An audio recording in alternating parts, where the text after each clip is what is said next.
Hello' everyone, আপোনালোক আটাইকে আন্তৰিক স্বাগতম জনাইছোঁ মোৰ আন এটা গুৰুত্বপূৰ্ণ ভিডিঅ'ত। আজিৰ ভিডিঅ'টো আৰম্ভ কৰিব লৈছোঁ আছাম ষ্টেট স্কুল এডুকেশ্যন বৰ্ডৰ ফালৰ পৰা মুকলি হোৱা জুনিয়ৰ এডমিনিষ্ট্ৰেটিভ এছিষ্টেণ্ট পোষ্টবোৰৰ ৰিটেন এক্সামৰ ডেট এডুকেশ্যন বৰ্ডৰ ফালৰ পৰা প্ৰকাশ কৰিলে। যিবোৰ কেণ্ডিডেটে এই পোষ্টবোৰত এপ্লাই কৰিছিল, আজিৰ এই ভিডিঅ'টো তেওঁলোকৰ বাবে। ভিডিঅ'টো প্ৰথমবাৰ শেষলৈকে গোটেই ভিডিঅ'টো চোৱাৰ লগতে ভিডিঅ'টোৰ ইম্পৰ্টেণ্টত এটা লাইক কৰি দিব। আৰু যদি আপোনালোকৰ বাবে ইম্পৰ্টেণ্ট ইনফৰমেশ্যন আজিৰ ভিডিঅ'ৰ যোগেদি শ্বেয়াৰ কৰিব পাৰিছোঁ, তেতিয়াহ'লে চেনেলটো ছাবস্ক্ৰাইব কৰি দিব।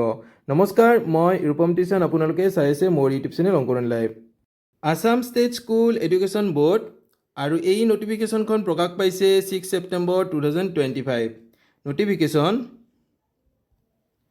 In pursuance of the advertisement for the contractual post of Junior Administrative Assistant/Junior Administrative Assistant Program Assistant/Junior Administrative Assistant Account Assistant, notification date 13 June 2025, and subsequent notification for selection process date 21 July 2025.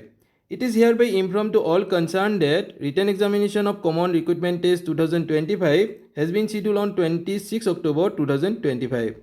And the facility for the downloading the admit card will be available in the official website. The timing of the test venue and other important instruction will be available in the downloaded admit card. Assam State School Education Boardৰ ফালৰ পৰা মুকলি হোৱা junior administrative assistant, junior administrative assistant program assistant, junior administrative assistant account এছিষ্টেণ্টৰ পোষ্টবোৰৰ written এক্সামৰ date school education বৰ্ডৰ ফালৰ পৰা ঘোষণা কৰিলে। কেণ্ডিডেটসকলৰ বাবে এই ৰিটেন এক্সামবোৰ অনুষ্ঠিত কৰা হ'ব 26 অক্টোবৰ 2025 তাৰিখত। কেণ্ডিডেটসকলে এই ৰিটেন এক্সামৰ এডমিট কাৰ্ড ডাউনলোড কৰিব পাৰিব অফিচিয়েলি ৱেবছাইট www.sebaonline.org ফালৰ পৰা। আৰু এই এডমিট কাৰ্ড কেণ্ডিডেটসকলে লাভ কৰিব 6 অক্টোবৰ তাৰিখৰ পৰা। কেণ্ডিডেটসকলে তেওঁলোকৰ ডাউনলোডিং কৰা এডমিট কাৰ্ডত ইম্পৰ্টেণ্ট ইনষ্ট্ৰাকশ্যন, ভেনু আৰু টাইমিং অফ টেষ্ট উল্লেখ থাকিব।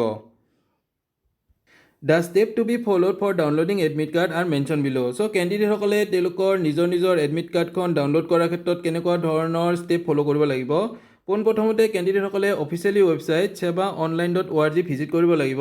তাৰপিছত তেওঁলোকে ৰেজিষ্টাৰ মোবাইল নম্বৰ অথবা ইমেইল আইডি আৰু পাছৱৰ্ড ইউজ কৰি কেণ্ডিডেটসকলে লগ ইন কৰিব লাগিব। যদি কেণ্ডিডেটসকলে তেওঁলোকে পাছৱৰ্ডটো পাহৰি গৈছে অথবা হেৰাই গৈছে, তেতিয়াহ'লে ফৰগেট পাছৱৰ্ড ইউজ কৰি তেওঁলোকে লগ ইন কৰিব লাগিব। কেণ্ডিডেটসকলৰ লগ ইন ছাকচেছফুলি হোৱাৰ পিছত তেওঁলোকে নিজৰ এডমিট কাৰ্ডবোৰ ডাউনলোড কৰি ল'ব পাৰিব। Important instruction for the candidate. কেণ্ডিডেটসকলে এই ৰিটেন এক্সামটোৰ বাবে কি ইনষ্ট্ৰাকশ্যন ফ'ল' কৰিব লাগিব তলত উল্লেখ কৰিছে। প্ৰথম instruction, the candidate will have to produce hard copy of the admit card and a photo identity card issue by the government such as Aadhaar card, PAN card, driving licence, voter ID card to appear in the CRT 2025 and must follow all the instruction mentioned in the admit card. So কেণ্ডিডেটসকলে তেওঁলোকৰ written এক্সামটোত appear হ'বলৈ admit কাৰ্ডৰ hard কপিৰ লগত photo identity card নিব লাগিব। আৰু এই photo identity কাৰ্ডৰ ভিতৰত থাকিব Aadhaar card, PAN card, driving licence, voter ID. Next instruction কেণ্ডিডেটসকলৰ বাবে ৰখা হৈছে, candidate are advise not to bring mobile phone or any electronic equipment and there will not be any arrangement for keeping such material in safe custody of the examination center. So কেণ্ডিডেটসকলৰ mobile ফোনৰ লগতে কোনো ধৰণৰ electronic equipment লগত ৰাখিব নোৱাৰিব এক্সামৰ সময়ত। আৰু কেণ্ডিডেটসকলৰ এই ইকুইপমেণ্টবোৰ ৰখাৰ বাবে এক্সামিনেশ্যন চেণ্টাৰৰ ফালৰ পৰা কোনো ধৰণৰ ছেফ প্লেচ এৰেঞ্জ কৰি দিয়া নহ'ব।